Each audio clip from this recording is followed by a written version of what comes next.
ওকে, আজকে আমরা যে নতুন চ্যাপ্টার করাবো, ওয়ার্কশিটের 100 ম্যাথ শেষ। এখন আমরা অন্য চ্যাপ্টারে চলে যাব, মার্চেন্ডাইজ ইনভেন্টরি। তো মার্চেন্ডাইজ ইনভেন্টরি অঙ্কের মধ্যে কয়েকটা জিনিস আমাকে একটু দেখতে হবে। একটু বেসিকটা আমি আলোচনা করে দিচ্ছি, খেয়াল করো। এই মার্চেন্ডাইজ ইনভেন্টরি চ্যাপ্টারে আসলে আমরা কি কি শিখবো? মার্চেন্ডাইজ ইনভেন্টরি চ্যাপ্টারের মধ্যে প্রথমে আমরা যেটা শিখবো সেটা হচ্ছে জার্নাল। জার্নালের আবার দুইটা ভাগ আছে, একটা পিরিয়ডিক সিস্টেম, একটা পারপেচুয়াল সিস্টেম। মনে রাখতে হবে কিন্তু।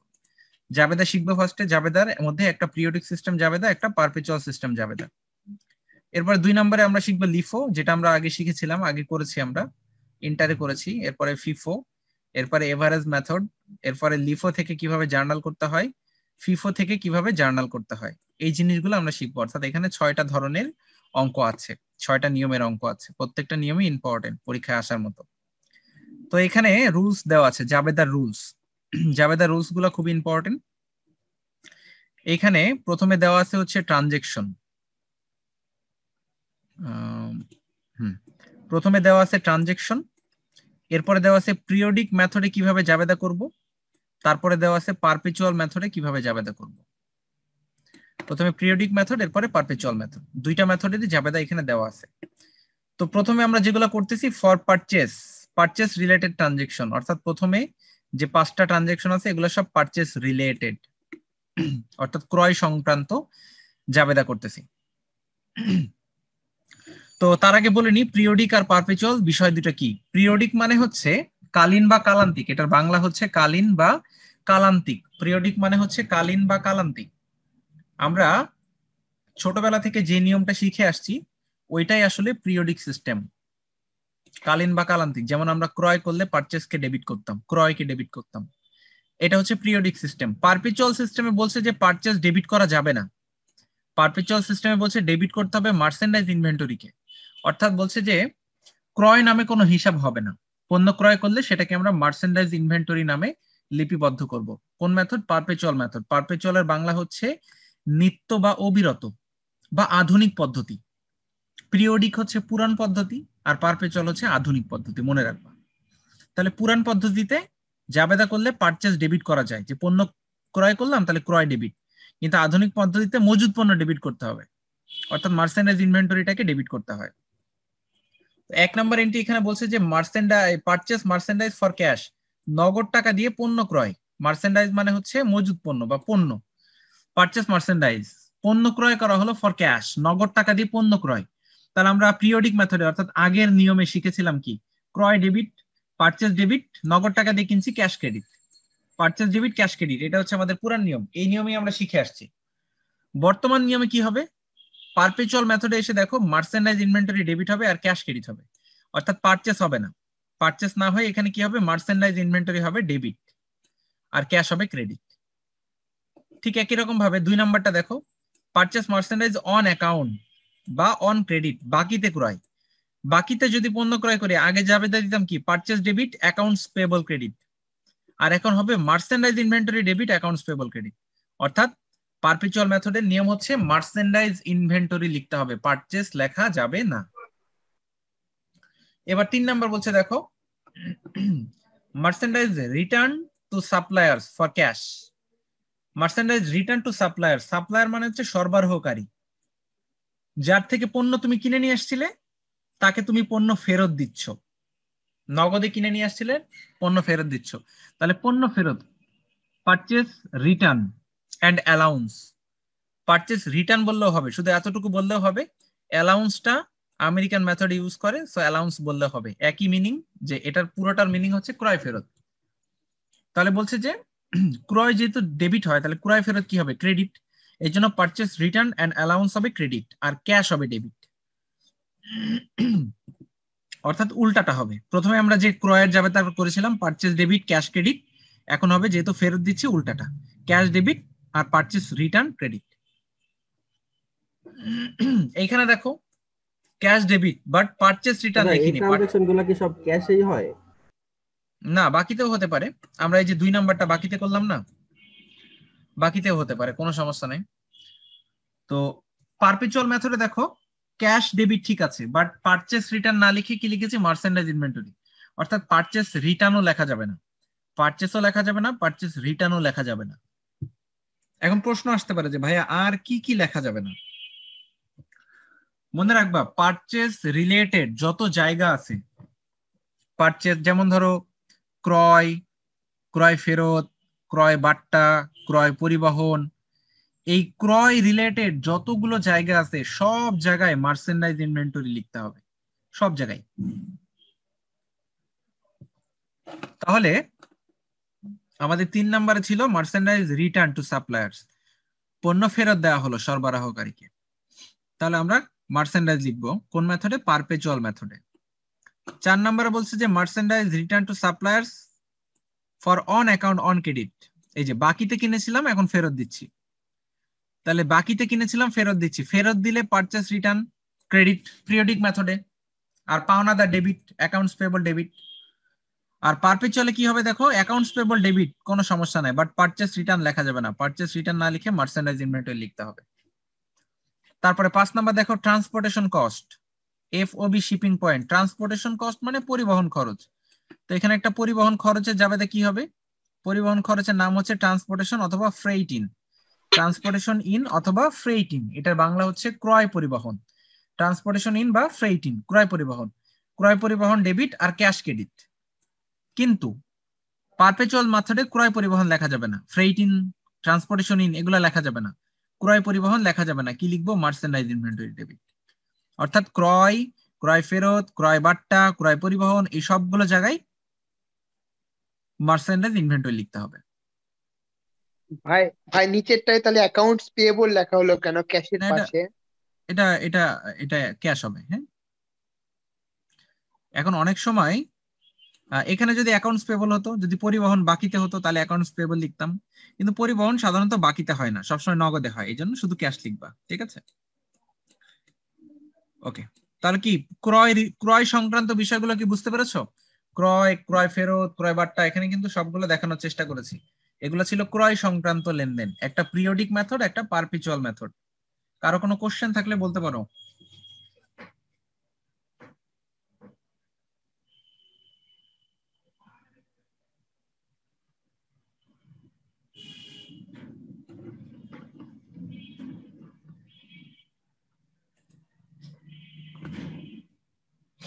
আফিয়া কি শুনতেছো? আফিয়া, ক্লাস বোঝা গেছে?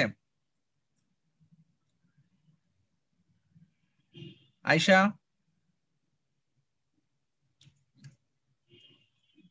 অন্তরা? স্যার বুঝতে পেরেছি। ওকে। এশা, এশা মঞ্জুরি, ফাহিমা তাসনিম, ফারিয়া কবির, অঙ্ক কি বোঝা গেছে? সবাই এসএমএস লিখতেছে, কেউ কোনো সাউন্ড দেয় না। জি। আচ্ছা, ঠিক আছে, ওকে, থ্যাংক ইউ। তাহলে ক্রয় সংক্রান্ত রিলেটেড গুলো শেষ, এবার আসি বিক্রয় সংক্রান্ত গুলো। বিক্রয় সংক্রান্ত একটু খেয়াল করো, বিক্রয় সংক্রান্ত একটা পিরিয়ডিক সিস্টেম, একটা পারপেচুয়াল সিস্টেম।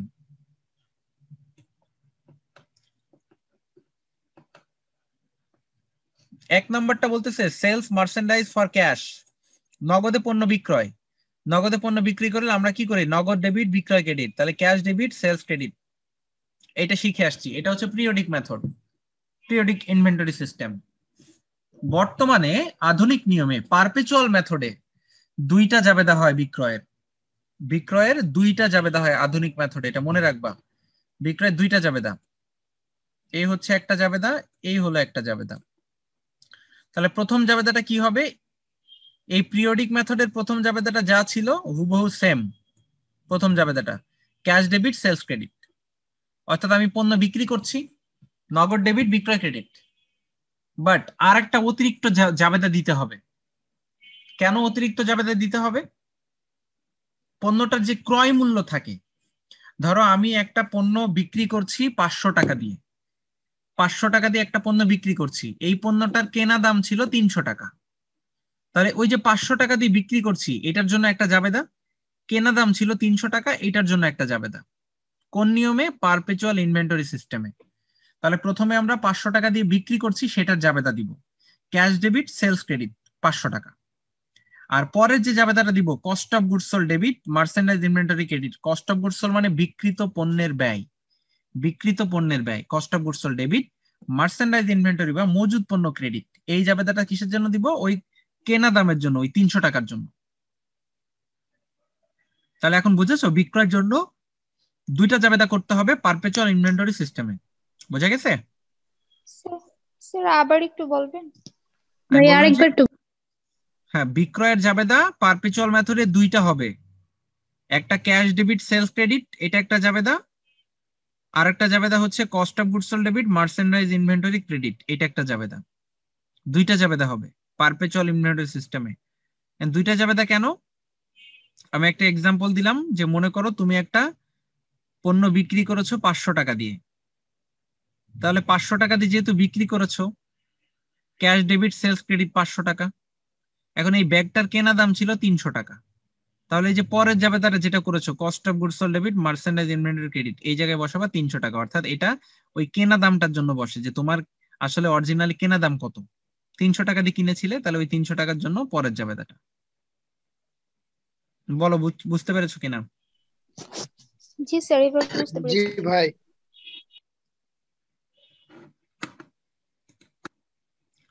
ওকে, তাহলে এবার আমরা সেলসের জাবেদা বুঝলাম। তাহলে পিরিয়ডিক মেথডে কিন্তু সেলসের একটাই জাবেদা হবে আর পারপেচুয়াল মেথডে হবে দুইটা জাবেদা। এবার 2 নাম্বারটা খেয়াল করো, সেলস মার্চেন্ডাইজ অন অ্যাকাউন্ট বা on credit. Sales merchandise on account বা অন ক্রেডিট, তাহলে বলছে পণ্য বিক্রয় অন অ্যাকাউন্ট বাকিতে বিক্রয়। তাহলে এর আগেরটা ছিল নগদে বিক্রয়, এবারটা হচ্ছে বাকিতে বিক্রয়। বাকিতে বিক্রয় করলে আমরা আগে জাবেদা শিখেছি দেনাদার ডেবিট আর বিক্রয় ক্রেডিট, অর্থাৎ account receivable debit sales credit এটা শিখেছি। এটা হচ্ছে পিরিয়ডিক্যাল মেথড। পারপেচুয়াল মেথডে কি? পারপেচুয়াল মেথডে ওই যে দুইটা জাবেদা শিখেছি দুইটাই হবে। এ নাম্বার দিয়ে দেখো লিখেছি account receivable debit sales credit, অর্থাৎ হুবহু এই জাবেদাটা same, account receivable debit sales credit. আর পরের জাবেদাটা cost of goods sold debit merchandise inventory credit. অর্থাৎ পিরিয়ডিক্যালে কি মানে বাকিতে কেনার কারণে কোনো এফেক্ট হয় না বি নাম্বারে? হ্যাঁ হ্যাঁ, ওই যে শুধু বাকিতে কেনা বিক্রির কারণে অ্যাকাউন্টস রিসিভেবল হয় আর সেলস হয় account receivable debit sales credit. আগেরটাই তো ক্যাশ ছিল, নগদে বিক্রয়, এই জন্য ক্যাশ। হ্যাঁ, না মানে পার্টিচুয়ালে, সরি। পারপেচুয়ালে এই যে একই রকম ভাবে অ্যাকাউন্ট রিসিভেবল লিখতে হবে আর সেলস আর cost of goods sold debit merchandise credit. এখন নগদে আর বাকিতে এটার মধ্যে পার্থক্য কি থাকে? শুধু ক্যাশের জায়গা না, নগদ আর বাকির মধ্যে পার্থক্য কোথায়? শুধু ক্যাশের জায়গায়। তো আগে আমরা লিখেছিলাম ক্যাশ, আর এই ক্যাশের পরিবর্তে এখন লিখবে অ্যাকাউন্ট রিসিভেবল, আর বাকি সব সেম। ঠিক আছে?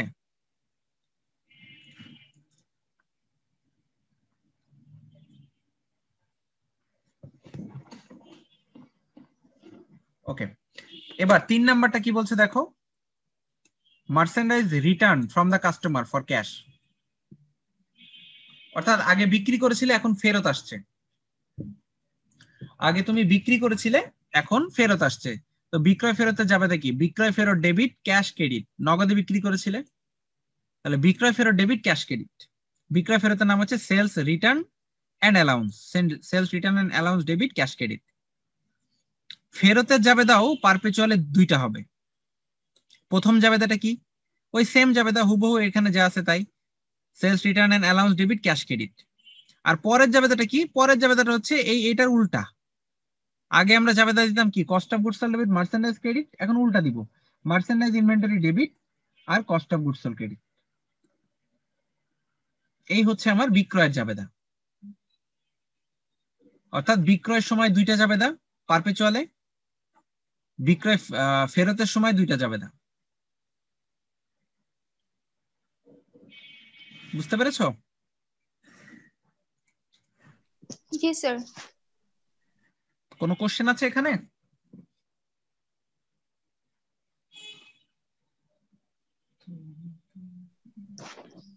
স্যার বিক্রয় ফেরত অন ক্রেডিটে হইলে তো সব একই থাকবে, শুধু ক্যাশের জায়গায় অ্যাকাউন্টস হ্যাঁ, শুধু রিসিভেবল হবে, ক্যাশের তাই জায়গায় না? Accounts receivable. রাইট। আচ্ছা, এখন একটা প্রশ্ন আছে আমার।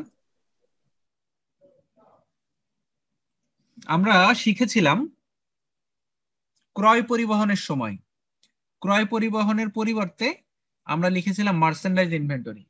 এখন যদি আমাদের বলে বিক্রয় পরিবহন 2000 টাকা নগদ, বিক্রয় পরিবহন নগদ 2000 টাকা, এখন আমরা জাবেদা কি দিব?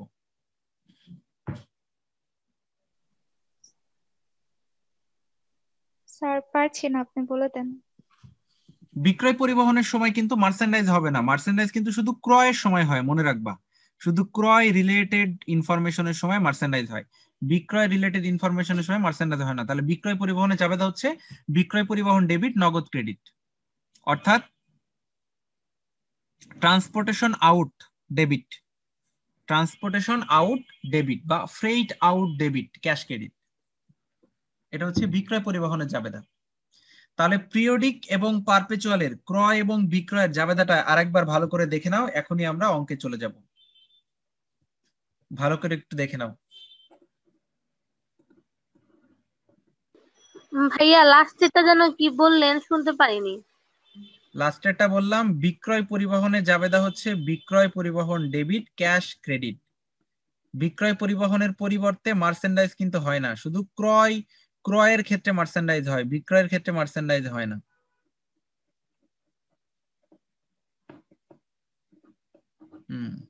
একটু দেখে নাও, এখনই আমরা অঙ্কে চলে যাব।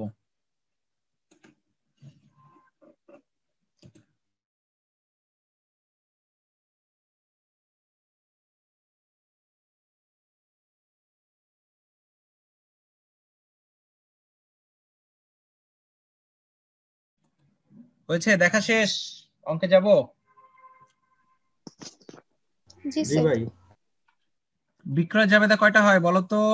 ফাহিম না ফাহিমা তাসনিম, ফাহিমা তাসনিম বলো, বিক্রয় জাবেদা কয়টা হয়? ফারিয়া কবির, ফারিয়া কবির বলো। আনমিউট করতে হবে তো, আনমিউট না করলে আমি কিভাবে শুনবো?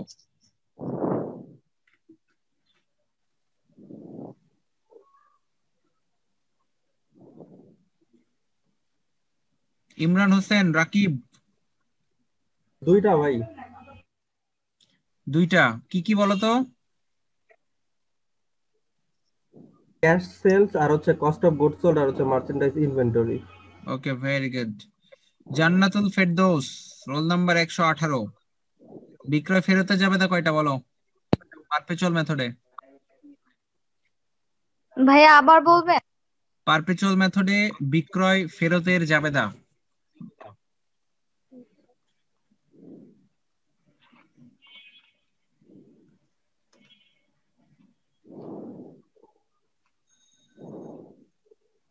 পারবা?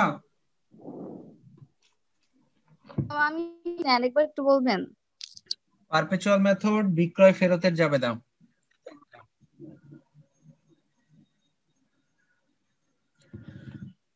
আহ, তুমি কি এটা শোনো নাই? দুইটা হবে। কি কি জাবেদা বলো, কি কি হবে দুইটা? অ্যাকাউন্টস রিসিভেবল, সেলস, আর হচ্ছে কস্ট অফ গুডস সোল্ড আর মার্চেন্ডাইজ ইনভেন্টরি। ওইটা তো বিক্রয়ের জাবেদা, বিক্রয় ফেরতের ও জাবেদা কি? ও বিক্রয় ফেরত থুকু থুকু। এই হচ্ছে গিয়া সেলস রিটার্ন, সেলস হ্যাঁ, রিটার্নস আর ক্যাশ, আর ক্যাশ আর হচ্ছে গিয়া কস্ট অফ গুডস সোল্ড ওইটা উল্টাই আর দিবে, ওটা উল্টাই দিতে হবে, ওইটা উল্টাই দিতে হবে, মার্চেন্ডাইজ ডেবিট ও কস্ট না অফ। না থুকু থুকু। হ্যাঁ হ্যাঁ হ্যাঁ। ঠিক আছে। ছোটবেলায় থুকু থুকু বলেছি, বড় হয়ে আর কোনোদিন বলি নাই। তোমার তো দেখছি অভ্যাসটা রয়ে গেছে। অনেকদিন পর শুনলাম। হ্যাঁ, আমি সেই ছোটবেলায় বলতাম, এখন তো বড় হয়ে গেছি, এখন আর বলি না। ঠিক আছে, এবার আমরা অঙ্কে চলে যাচ্ছি, দেখি কে কতটুকু মনে রাখতে পেরেছে জবেদা।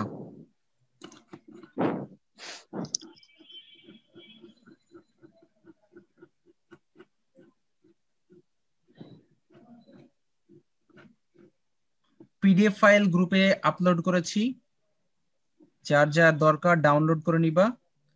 আর যিনি যিনি ডাউনলোড করিতে পারিবেন না, কমেন্ট বক্সে মেইল অ্যাড্রেস দিবেন, আমি রাতের বেলা যে কোনো সময় দিয়ে দিব মেইলে।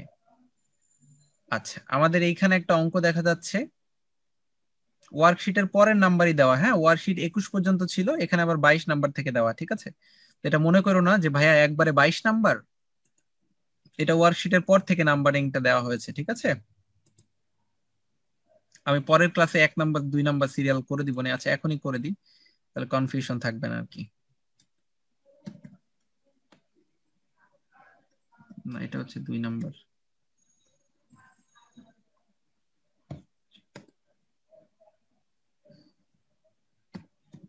ওকে, এটা হচ্ছে 2 নাম্বার। ওকে, 1 নাম্বারটা আমরা নেক্সট ক্লাসে করব।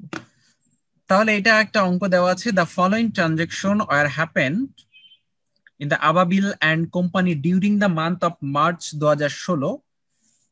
অর্থাৎ অঙ্কটা হচ্ছে মার্চের, আবাবিল অ্যান্ড কোম্পানির অঙ্ক। প্রথমে বলেছে মার্চের 1 তারিখ purchase merchandise on account, purchased merchandise on account, বাকিতে পণ্য ক্রয় ফ্রম কাবিল অ্যান্ড কোম্পানি, টাকা 10,500, টার্মস দেওয়া আছে 2/10, N30, FOB শিপিং পয়েন্ট। এই যে লাস্টের এই জিনিসগুলো একটু ভালো করে বুঝতে হবে, যে টার্ম 2/10, N30, এটার মানে কি, কে বলতে পারো?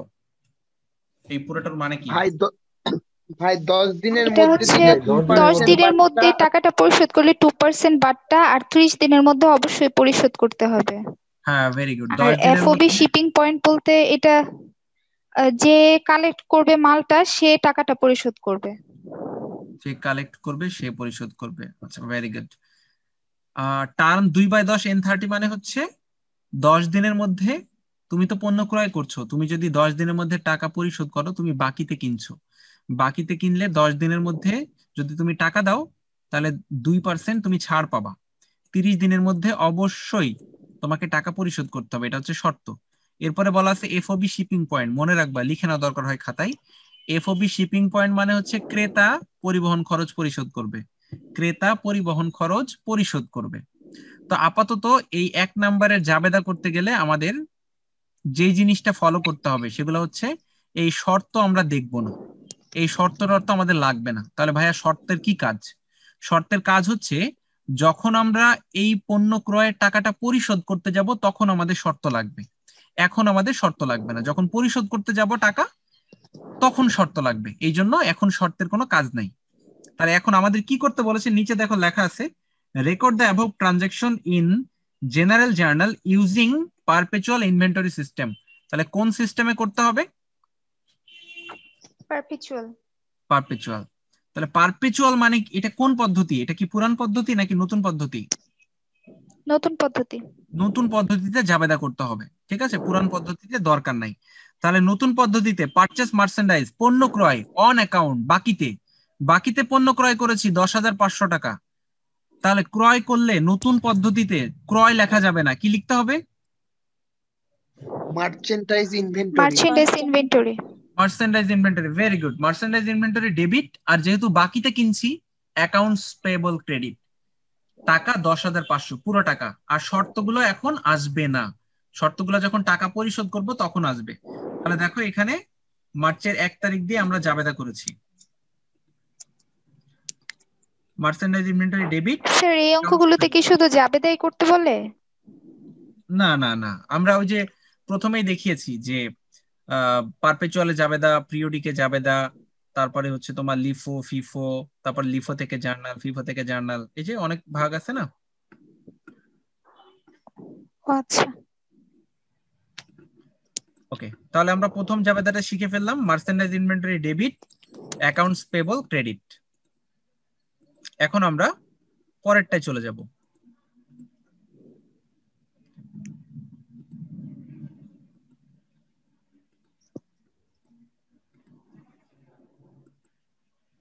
আচ্ছা, পরেরটা দেখো 3 তারিখ বলছে রিটার্ন ফর টাকা 500 purchase on March 1 for defects. Defects মানে কি, কে বলতে পারো? কোনো সমস্যা হয়েছে পণ্যতে। ডিফেক্টস মানে হচ্ছে পণ্যর ক্ষতি হয়েছে, কোন প্রকার সমস্যা হয়েছে। বলছে রিটার্ন ফর টাকা 500 পারচেস অন মার্চ 1, মার্চের 1 তারিখে যে কিনেছিলে ওখান থেকে 500 টাকার পণ্য ফেরত দিচ্ছ। তাহলে মার্চের 1 তারিখে তুমি তো পণ্যটা কিনেছিলে, এখন ফেরত দিচ্ছ, তাহলে এটা হচ্ছে ক্রয় ফেরত। তাহলে বলো পারপেচুয়াল মেথডে ক্রয় ফেরতে যাবে দেখি। অ্যাকাউন্টস পেয়েবল ডেবিট আর মার্চেন্ডাইজ ইনভেন্টরি ক্রেডিট। হ্যাঁ, তাহলে পাওনাদার হবে ডেবিট, অ্যাকাউন্টস পেয়েবল ডেবিট, আর পারচেজ রিটার্ন তো লেখা যাবে না। পারচেজ রিটার্নের পরিবর্তে কি লিখতে হবে? মার্চেন্টাইজ মার্চেন্ডাইজ ইনভেন্টরি। ইনভেন্টরি। হ্যাঁ, ভেরি গুড। তাহলে দেখো আমরা লিখেছি অ্যাকাউন্টস পেয়েবল পাওনাদার ডেবিট আর মার্চেন্ডাইজ ইনভেন্টরি ক্রেডিট 500 টাকা। প্রতিটা জাবেদায় কিন্তু ব্যাখ্যা দিতে হবে বাধ্যতামূলক। দেখো আমরা উপরের লাইনে ব্যাখ্যা দিয়েছি, two record merchandise purchase from Kabil and company. এখন ফেরত দিচ্ছি, ফেরতের ব্যাখ্যা দেখো, two record merchandise return to Kabil and company. Purchase করলে মার্চেন্ডাইজ পারচেজ লিখবো, ফেরত দিলে মার্চেন্ডাইজ রিটার্ন লিখবো। ঠিক আছে, প্রত্যেকটা ব্যাখ্যা দিতে হবে, জাবেদা মানেই কিন্তু ব্যাখ্যা। এবার আমরা 8 তারিখেরটা আসি, সোল্ড মার্চেন্ডাইজ। দেখো বিক্রি করছে অন অ্যাকাউন্ট, বাকিতে বিক্রি করছে, টু হাবিব অ্যান্ড কোম্পানি, হাবিবের কাছে 21,000 টাকা। শর্ত দেওয়া আছে 2/10 N30 FOB ডেস্টিনেশন। আগে শিখেছিলাম FOB শিপিং পয়েন্ট মানে পরিবহন ক্রেতা পরিশোধ করবে, এখন হচ্ছে FOB ডেস্টিনেশন পরিবহন বিক্রেতা পরিশোধ করবে। যে বিক্রি করবে পরিবহন খরচ সে পরিশোধ করবে। তাহলে এই যে শর্ত, এগুলো আমার কোনো কাজে আসবে না এখন। কখন কাজে আসবে? যখন টাকা পয়সা পাওয়া যাবে তখন কাজে আসবে। এখন আমার দরকার নেই। এখন হচ্ছে বিক্রয় বলেছে, সোল্ড মার্চেন্ডাইজ, বিক্রি করতে হবে অন অ্যাকাউন্ট, বাকিতে। তাহলে এটা হচ্ছে আধুনিক নিয়মের জাবেদা। আধুনিক নিয়মে বিক্রয়ের কয়টা জাবেদা হয়? দুইটা। দুইটা। বিক্রয়ের 2টা জাবেদা। প্রণব, তুমি একটু বলো তো বিক্রয়ের জাবেদাটা কি হবে? ভাই ভুলে গেছি ভাই। বলে গেছো? Accounts receivable debit, sales credit, এটা হচ্ছে একটা জাবেদা। পরেরটা হচ্ছে cost of goods sold debit, merchandise credit. এই যে, মার্চেন্ডাইজ ইনভেন্টরি। হ্যাঁ ভেরি গুড। এই যে দেখো, এটা হচ্ছে প্রথম জাবেদা আর এটা হচ্ছে পরের জাবেদা।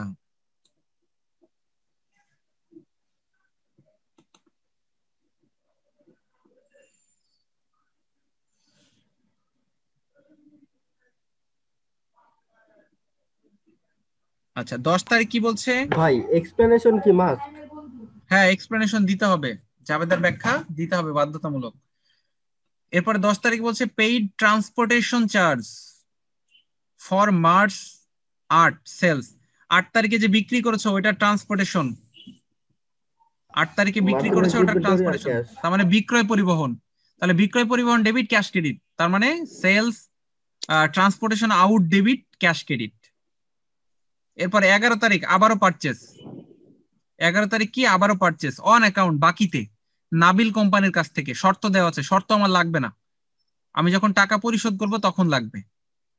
তাহলে বলছে পারচেস মার্চেন্ডাইজ নাবিল কোম্পানির কাছ থেকে। তাহলে ক্রয় করলে যাবে কি হয়? মার্চেন্ডাইজ ডেবিট আর অ্যাকাউন্টস পেবল ক্রেডিট 16,000 টাকা। তাহলে merchandise inventory debit, accounts payable credit 16,000। এরপরে 12 তারিখ বলছে পেইড ফ্রেইট, ফ্রেইট মানে পরিবহন, পেইড ফ্রেইট 1500 টাকা by the appropriate party for March 11। 11 তারিখে যে পণ্য কিনেছি না, উপরের লাইনে দেখো, 11 তারিখে যে পণ্য কিনেছিলাম সেটার পরিবহন খরচ কত টাকা? 1500 টাকা। এখন আমাকে একটু বলো তো, 11 তারিখে লেখা ছিল FOB ডেস্টিনেশন, FOB ডেস্টিনেশন মানে পরিবহন খরচ কে দিবে? বিক্রেতা। বিক্রেতা দিবে। FOB শিপিং পয়েন্ট মানে পরিবহন খরচ ক্রেতা দিবে, FOB ডেস্টিনেশন মানে পরিবহন খরচ বিক্রেতা দিবে। তাহলে পরিবহন খরচ বিক্রেতা দিবে। কিন্তু তুমি তো পারচেস করেছিলে, তুমি তো ক্রেতা, তুমি পারচেস করেছো, তুমি ক্রেতা, তাহলে তুমি তো পরিবহন দিবা না, এই পরিবহন খরচ দেবে বিক্রেতা।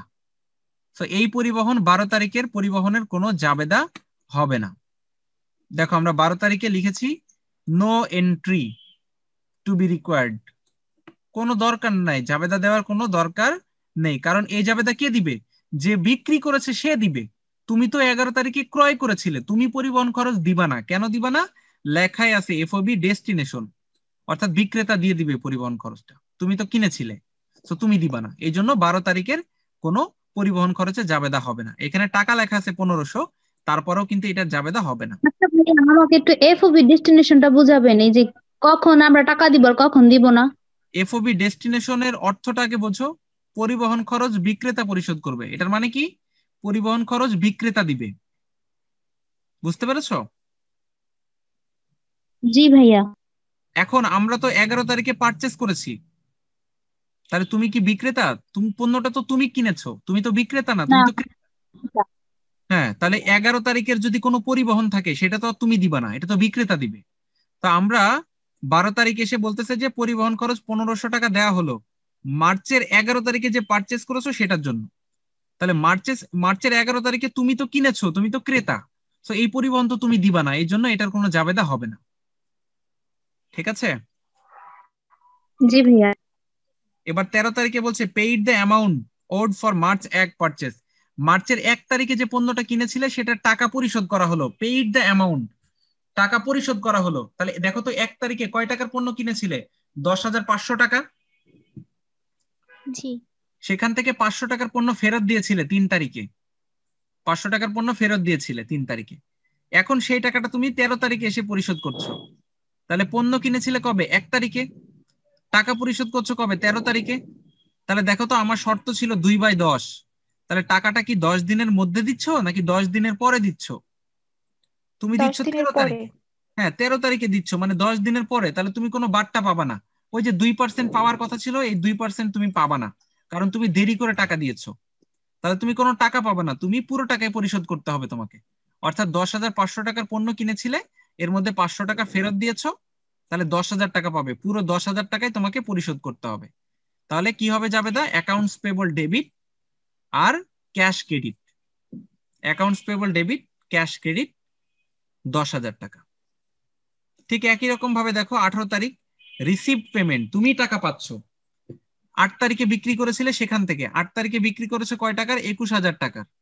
তাহলে 21,000 টাকা থেকে এখন তুমি টাকা পাচ্ছ। শর্তটা দেখো 2/10, 8 তারিখে বিক্রি করেছো আর টাকা পাচ্ছ 18 তারিখ। দেখো তো এটা 10 দিনের মধ্যে কিনা?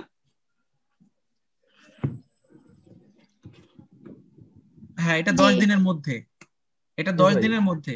তাহলে 10 দিনের মধ্যে যদি হয় তাহলে তোমাকে 2% টাকা ছাড় দিতে হবে, অর্থাৎ 21,000 টাকার 2% তোমাকে ডিসকাউন্ট দিতে হবে। তখন জাবেদাটা কি হবে? Cash debit. যেহেতু তুমি টাকা, নগদ টাকা পাচ্ছ, ক্যাশ ডেবিট। ডিসকাউন্ট দিচ্ছ তুমি, ডিসকাউন্ট ডেবিট। আর অ্যাকাউন্ট রিসিভেবল, দেনাদার ক্রেডিট। এখন ডিসকাউন্ট কত টাকা হবে? এই 21,000 টাকা 2% করবা, 2% করে ডিসকাউন্টে বসাবা। ডিসকাউন্ট দেওয়ার পরে আর কয় টাকা থাকে সে বাকি টাকা তুমি নগদে বসাবা, ক্যাশ ডেবিট। ঠিক আছে? দেখো জাবেদাটা এখানে দেখাচ্ছি, এই যে ক্যাশ ডেবিট, নগদ পাচ্ছ কত? 20,580, আর ডিসকাউন্ট দিয়েছো কত? এই যে 21,000, 2%, 420 টাকা ডিসকাউন্ট। তাহলে 420 টাকা ডিসকাউন্ট দিলে 20,580 টাকা নগদ পাবা, আর অ্যাকাউন্ট রিসিভেবলে 21,000 টাকায় লিখতে হবে। এই হচ্ছে 18 নম্বরে আচ্ছা ভাই, যাবে। এখানে তো এফওবি ডেস্টিনেশন যে আছে, কিন্তু কোনো পরিবহন কষ্ট দেয়া নাই। পরিবহন খরচ নাই, তাহলে আমরা দিব না। যদি বলতো তাহলে আমরা দিতাম, শর্ত দেওয়া আছে পরিবহন খরচের, বাট দেওয়া নাই, এই জন্য আমরা ওই হিসাব করব না। যদি দেওয়া থাকতো তাহলে আমরা ওইভাবে হিসাব করে নিতাম। ঠিক আছে? আচ্ছা, 25 তারিখে দেখো আবারও বিক্রয়, সোল্ড মার্চেন্ডাইজ, আবারও বিক্রয়। তো বিক্রয় জাবেদা কয়টা হয়? 2টা হয়। আমরা 2টা জাবেদা দিব, account receivable debit, sales credit একটা জাবেদা, আর cost of goods sold debit, merchandise inventory credit এই আর একটা জাবেদা। 26 তারিখ দেখো পেইড ফ্রেইট, ফ্রেইট মানে পরিবহন খরচ। এই যে 25 তারিখে যে বিক্রি স্যার করেছো সেটার পরিবহন খরচ। 25 তারিখে তুমি স্যার বিক্রি করেছো, লেখা আছে কি FOB shipping point. FOB shipping point মানে কে দিবে? কে? ক্রেতা দিবে। ক্রেতা পরিবহন খরচ দিবে, তো তুমি তো বিক্রেতা, তুমি তো দিবা না। তো 26 তারিখের এন্ট্রির কোনো জাবেদা হবে না, কারণ তুমি তো ক্রেতা, তুমি তো বিক্রেতা। কিন্তু এখানে লেখা ছিল কি এফওবি শিপিং পয়েন্ট, তাহলে শিপিং পয়েন্ট লেখা থাকলে ক্রেতা দিবে পরিবহন খরচ, তো এটার কোনো জাবেদা হবে না। হ্যাঁ বলো। আচ্ছা দেখো, শিপিং পয়েন্ট মানে যারা বুঝো না আবার খেয়াল করো, আমি 25 তারিখটা আবার বুঝাচ্ছি। বলছে তুমি একটা পণ্য বিক্রি করেছো, সোল্ড মার্চেন্ডাইজ, একটা পণ্য বিক্রি করেছো 5,000 টাকা দিয়ে। একটা পণ্য বিক্রি করেছো 5,000 টাকা দিয়ে, বলা আছে এফওবি শিপিং পয়েন্ট। আমি বলেছি এফওবি শিপিং পয়েন্ট মানে পরিবহন খরচ ক্রেতা পরিশোধ করবে। তো 25 তারিখে তুমি তো বিক্রি করছো, তুমি তো বিক্রেতা, আর যে তোমার কাছ থেকে কিনতেছে সে ক্রেতা, তো এই পরিবহন খরচ সে পরিশোধ করবে। 25 তারিখ লেনদেনের পরিবহন খরচ যে তোমার কাছ থেকে কিনতেছে সে দিবে। 26 তারিখে এসে বলছে যে পরিবহন খরচ 400 টাকা দেয়া হলো 25 তারিখের ওই লেনদেনের জন্য। তো 25 তারিখের লেনদেনের জন্য তো তুমি দিবা না পরিবহন খরচ, ক্রেতা দিবে। তো তুমি তো ক্রেতা না, তুমি তো বিক্রেতা। তো এই জন্য 26 তারিখে এসে এই পরিবহন খরচের কোনো জাবেদা হবে না। আচ্ছা, এখন যে প্রশ্নটা ছিল যে ভাইয়া টাকা আমি কত বসাবো? 25 তারিখে যে সেলসে জাবেদা করব, দুইটা জাবেদা করব, একটা হচ্ছে account receivable debit sales credit, আর একটা হচ্ছে cost of goods sold debit merchandise inventory credit. তাহলে আমি কত টাকা বসাবো? আচ্ছা,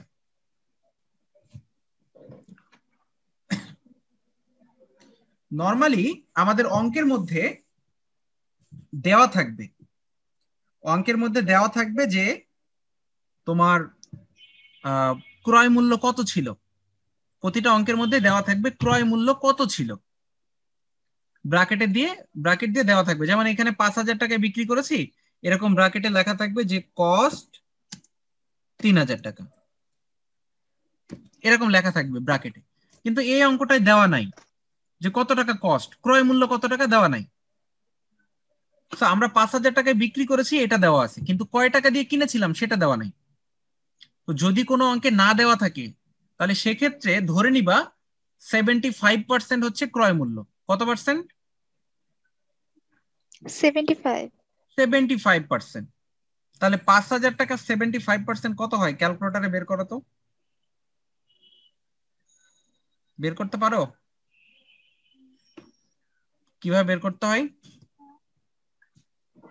5,000 ইন্টু 75 শিট। আচ্ছা, এত কষ্ট করতে হবে না, আমি শিখাই দিচ্ছি শর্টকাট। ফার্স্টে লিখবা 5,000, ঠিক আছে? এরপরে গুণ চিহ্ন, ইনটু 75% না? তাহলে 75% মানে এটাকে যদি আমরা দশমিকে করি তাহলে 0.75। 75% কে যদি আমরা দশমিকে করি তাহলে 0.75 হয়। 0.75 মনে রাখবা যে 75% কে যদি আমরা পার্সেন্টেজ করি তাহলে 0.75। এখন কথা হচ্ছে ভাইয়া 75% কেন দিব? এই জন্য দিব যে যদি কোনো অঙ্কে কস্ট প্রাইস দেওয়া না থাকে তাহলে ধরে নিতে হয় 75%। 75% কেনা দাম, তাহলে 5,000 এর 75% করো, কত হয়? 3750। হ্যাঁ, 3,750। তাহলে দেখো আমরা এই যে এখানে লিখেছি 3,750। হ্যাঁ, এখানে ক্যালকুলেশন দেওয়া আছে, এই ক্যালকুলেশন দরকার নেই, এত বড় ক্যালকুলেশন দরকার নেই, সরাসরি লিখে দিবা 5,000 ইন্টু 0.75। 5,000 ইন্টু 0.75, তাহলে শেষ। তাহলে 3,750। তাহলে আমরা 5,000 টাকা লিখবো সেলসে, আর কস্ট অফ গুডস সোল্ডে 75% করে যেটা হয় সেটা লিখবো। এখন বলো এই পুরো জাবেদাটাই কারো কোনো লাইনে প্রশ্ন থাকলে বলো। স্যার এর আগেও তো মেবি একটা সেল হয়েছিল, কত তারিখে যেন, ওইখানেও একই হিসাব করব? ওই যে এই যে 8 এখানে তারিখে। 21,000, হ্যাঁ এখানেও সেম 75 দিয়ে, ঠিক আছে? নরমালি দেওয়া থাকে, আমি একটা অঙ্ক দেখাচ্ছি যেটাতে দেওয়া আছে, আমি দেখাচ্ছি দাঁড়াও।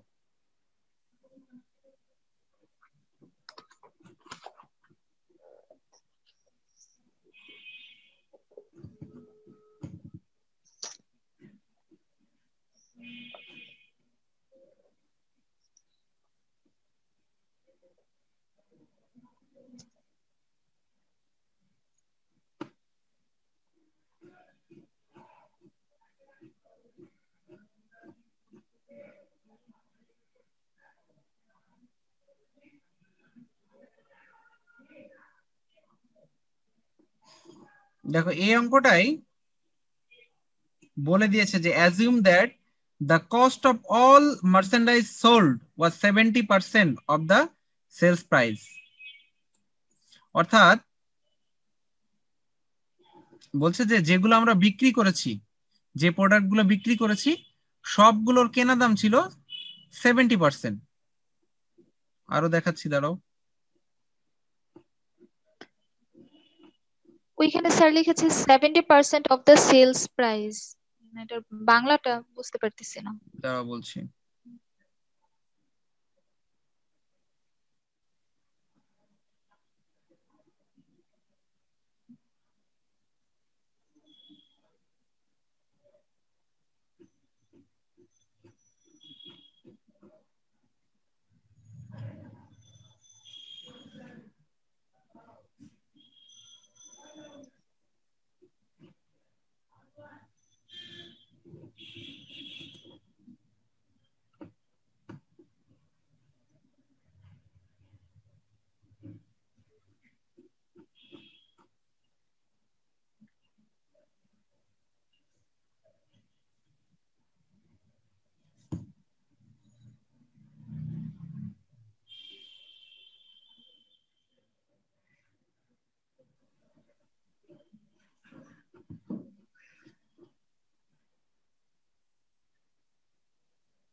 বেশিরভাগই সব পারচেজ রিলেটেড অঙ্ক। হ্যাঁ, সেলস খুব কম দেখতেছি, সব পারচেজ রিলেটেড অঙ্ক বেশি এখানে।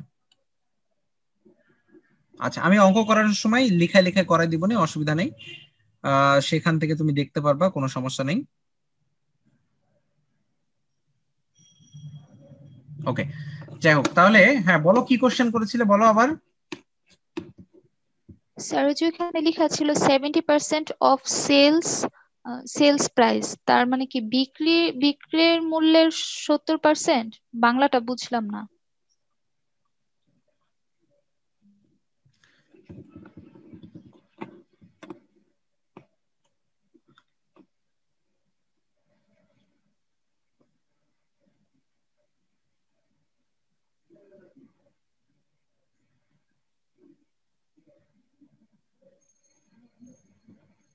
এটা এটা জি স্যার, এখানে লাস্ট লাইনটা। বলছে assume that the cost of all merchandise sold was 70% of the sales price। এই অঙ্কটাই দেখো, প্রথমে বলছে যে buyers company purchase merchandise from the sellers company. Buyers company sellers কোম্পানির কাছ থেকে ক্রয় করছে 25,000 টাকা, শর্ত দেওয়া আছে 2/10 N30 FOB শিপিং পয়েন্ট। পরেরটা বলছে যে the appropriate party paid freight 100 টাকা মার্চেন্ডাইজ, তারপরে বলছে যে বায়ার্স কোম্পানি রিটার্ন করেছে 3,000 টাকা। এখন তারপরে বলছে বায়ার্স কোম্পানি টাকা রিসিভ করেছে, এরপরে বলছে যে সেলস কোম্পানি রিসিভ পেমেন্ট। এখন ঝামেলাটা কোথায় দেখো, আমি এখানে দেখাচ্ছি ঝামেলাটা কোথায়। যখন আমরা পারপিচুয়াল সিস্টেমে জাবেদাটা করতে যাব, পারপিচুয়াল সিস্টেমে যখন আমরা জাবেদাটা করতে যাব, তখন আমাদের যখন আমরা পরিশোধ করব টাকাটা, যখন আমরা টাকাটা পরিশোধ করব, তখন যে তিনটা জাবেদা হয়, accounts payable debit, merchandise inventory credit, cash credit, এই যে তিনটা জাবেদা হয়, এই তিনটা জাবেদা আর একটা বিষয় এখানে দেওয়া আছে, সেটা আমি দেখাচ্ছি, একটু দাঁড়াও। এই যে যখন আমরা কস্ট অফ গুডস সোল্ডে জাবেদা করি, কস্ট অফ গুডস সোল্ডে জাবেদা করি, এখন আমার তো টাকা দেওয়া নাই, আমার তো এই অঙ্কটাই আমি যে বিক্রি করেছি, বিক্রয়ের তো ক্রয় মূল্য দেওয়া নাই ব্র্যাকেটে, কিন্তু হিন্টস দেওয়া আছে। হিন্টস কি বলছে যে আমি যেই পণ্যটা বিক্রি করেছি সেটার ক্রয় মূল্য হচ্ছে ওই সেলস প্রাইজের 70%। যেমন ধরো আমি যদি পণ্য বিক্রি করি একটা 10,000 টাকায়, আমি যদি একটা পণ্য 10,000 টাকায় বিক্রি করি, বা ধরো এই যে এই পণ্যটা 25,000 টাকায় বিক্রি করা হয়েছে, তাহলে 25,000 টাকা তো বিক্রয় মূল্য, তাহলে ক্রয় মূল্য কই? তাহলে 25,000-এর 70% হচ্ছে ক্রয় মূল্য। এটাই বলেছে যে আমার যে সেলস প্রাইস, এই সেলস প্রাইজের 70% হচ্ছে মার্চেন্ডাইজ, অর্থাৎ কেনার দামটা। বুঝতে পেরেছো? জি স্যার। এই তো আমরা মানে আজকে বিক্রিত মূল্য, যে টাকাটা বিক্রি করেছি সেটার 70%। সেটার 70% হচ্ছে ক্রয় মূল্যের টাকাটা। ঠিক আছে? জি স্যার, বুঝতে পেরেছি। তাহলে এই অঙ্কটা বাসায় আবার একটু প্র্যাকটিস করবা, যে পারপিচুয়াল মেথড দিয়ে কিভাবে হবে। আর আমি হোমওয়ার্ক দিয়ে দিব কয়েকটা, গ্রুপে স্ক্রিনশট দিয়ে দিব, সেগুলা সুন্দর করে অঙ্কগুলা করে গ্রুপে জমা দিবা। ঠিক আছে? এই চ্যাপ্টারটা থেকে অঙ্ক আসে, একটাও আসে, কখনো দুইটাও আসে। চ্যাপ্টারটা খুবই ইম্পর্টেন্ট, এই জন্য এটা সিরিয়াসলি করতে হবে। আর গতদিন যে ম্যাথ ক্লাস নিয়েছিলাম, যাদের বিজনেস ম্যাথ আছে, যারা অ্যাকাউন্টিং ডিপার্টমেন্ট, তারা কি সবাই ম্যাথ ক্লাসটা করেছিলে? 2 ঘন্টার একটা ক্লাস নিয়েছিলাম বিজনেস ম্যাথ। জি স্যার, না করেছিলাম ভাই, করিনি আমি। শুক্রবারে। স্যার ওই যে বললাম করেছি ঠিকই, কিন্তু কোনো কমেন্টস করতে পারি নাই, সরাসরি আপনার লিংকে ঢুকে গেছিলাম তো। ভাই ফ্রাইডেটা, হ্যাঁ ফ্রাইডেটা। আচ্ছা, আমি কমেন্টস শিখাই দিব না নেক্সট ক্লাসে, ছোট্ট একটা ভিডিও ক্লিপ দিয়ে কমেন্টস শিখাই দিব না কিভাবে কমেন্টস করতে হবে। তো ঠিক আছে, ওকে আজকের স্যার। ক্লাস আমরা এখানে শেষ করে দিচ্ছি। হোমওয়ার্কটা গ্রুপে দিয়ে দিব, সবাই হোমওয়ার্কটা দেখে দেখে সুন্দর করে ফেলবা। ঠিক আছে? এই রিলেটেড হোমওয়ার্ক দিব, এই জার্নাল স্যার একটা রিলেটেড। কথা বলবো? শিওর। স্যার ক্যালকুলাস চ্যাপ্টারটা ক্যালকুলাস চ্যাপ্টারটা আমি যে আপনি বুঝাইতেন তাহলে বোধহয় একটু বেশি কমফোর্টেবল হতো। হ্যাঁ এখন ভাই, এই কথাটা ঠিক ভাই। এখন দেখো, আমাদের কোচিং এ ম্যাথের টিচার হচ্ছে 3 জন, and সবসময় আমিই ক্লাস নেই। তা এখন আরো যে 2 জন টিচার আছেন, ওনাদের আসলে ক্লাস দেওয়া হচ্ছে না। তো একজনকে কোচিং এর ক্লাস দিচ্ছে, মানে সরাসরি কোচিং এসে তিনি ক্লাস নেবেন। আর আরেকজনকে অনলাইনে ক্যালকুলাস চ্যাপ্টারটা দিয়েছি, পরবর্তীতে অন্য আরেকটা চ্যাপ্টার দিব, একটা চ্যাপ্টার করে দিব। তো তোমরা ক্লাসগুলো করো, যদি কোনো প্রবলেম হয় সেক্ষেত্রে আমি তো 2 ঘন্টা লাইভ সেশন নিয়ে আসবোই, ঠিক আছে? 2 ঘন্টা লাইভ সেশন নিয়ে আমি ওখানে বেশি বেশি করে অঙ্ক করাবো। আবারও কয়েকদিনের মধ্যে আবারও হয়তো 2 ঘন্টার আরেকটা লাইভ সেশন নিয়ে আসবো, এবং অ্যাকাউন্টিং এরও হয়তো বা ভাবছি যে এরকম 2 ঘন্টার একটা লাইভ সেশন নিয়ে আসবো, ঠিক আছে? যাতে যেসব স্টুডেন্টদের বেসিক দুর্বল বা যারা একটু কম বোঝে, তো তারা কিন্তু ওই ক্লাসগুলো করে অনেক বেনিফিটেড হবে, ইভেন সবাই বেনিফিটেড হবে ওই ক্লাসগুলো। ভাই কার্যপত্রের ওই যে ওই জাবেদাগুলা কার্যপত্রে যাবে দোলা, হ্যাঁ হ্যাঁ, অ্যাডজাস্টিং, ভালো কথা মনে করেছো, আমি ভিডিও দিতে চেয়েছিলাম ভুলে গেছি। ঠিক আছে, আমার মনে আছে, আমি প্রয়োজনে ওইটা দিয়েই শুরু করব হয়তোবা, ঠিক আছে? লাইভ ক্লাস দরকার হয় ওইটা দিয়েই শুরু করব, যাতে তোমরা আরো ক্লিয়ার ধারণা পাও ওই বিষয়গুলোতে, ঠিক আছে? তো ঠিক আছে, আজকের ঠিক ক্লাস আছে আমরা ভাই, এখানে থ্যাংক শেষ ইউ। করে দিচ্ছি। আর ক্যালকুলাসটা করতে হবে, ক্যালকুলাস বাদ দেওয়া যাবে না, এই জন্য যে ক্যালকুলাস থেকে অঙ্ক আসবেই 100%, মানে শুধু 100% না 200% বলতে পারো, আসবেই, এই জন্য এটা করতে হবে। তো ঠিক আছে, সবাই ভালো থাকো, আল্লাহ হাফেজ, আসসালামু আলাইকুম। স্যার খুব ভালো ওয়ালাইকুম বোঝায় আসসালাম, কিন্তু thank you। চেষ্টা ওকে, করো, আমি তো আসসালামু আছি আলাইকুম। শেষ পর্যন্ত।